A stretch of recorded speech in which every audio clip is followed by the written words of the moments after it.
There's a moment many experienced professionals reach that's surprisingly difficult to talk about.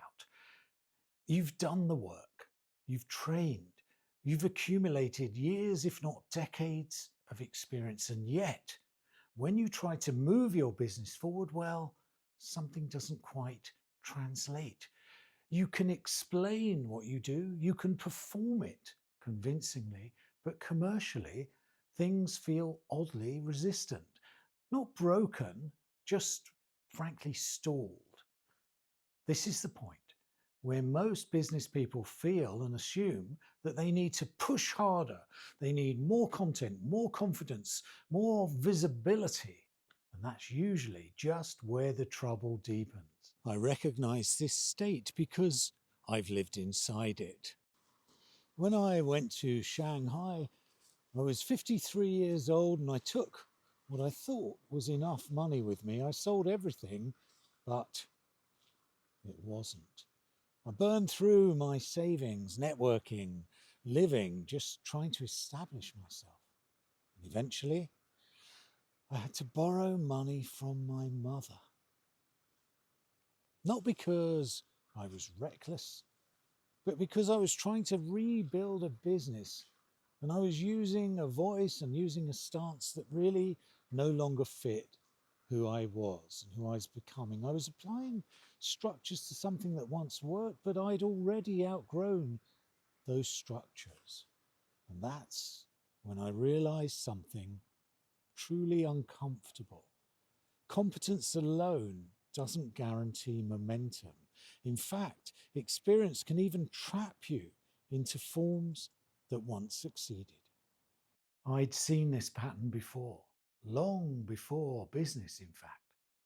As a child, I had a writer's block that lasted nearly 10 years. Finally, it lifted at drama school and the worst stages poured out of me. At 19, I went to see my father in hospital and I told him, I want to be a writer, Dad. And he looked at me and he said, what? You want to make no money for the rest of your life, son?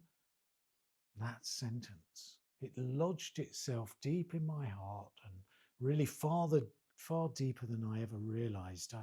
I kept writing, I wrote plays, wrote scripts, I wrote poetry, but the voice I wrote with, it was shaped by poverty, by judgment, and I was rehearsing the wrong thing.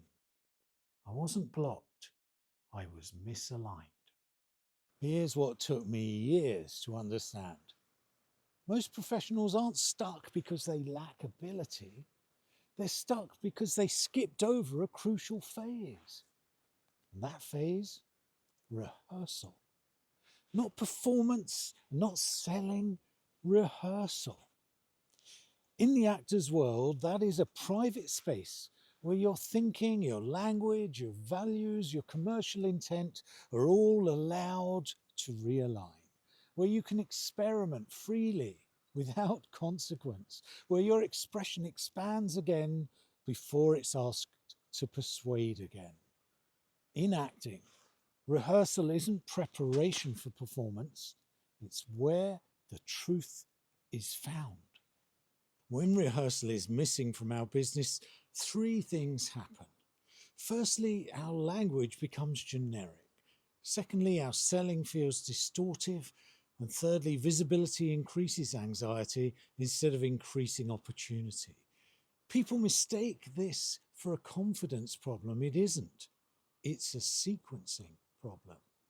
In the third act of my life, something radical shifted. I realized I wasn't writing against my father anymore. I was writing for him. I was writing from health. I was writing from vitality, and I was writing from truth. And that same shift applies to business.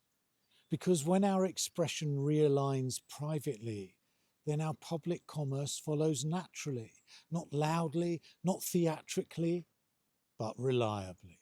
If you're in that in-between phase where you're capable, experienced, but stalled, stay with this channel, because this is where the real work begins.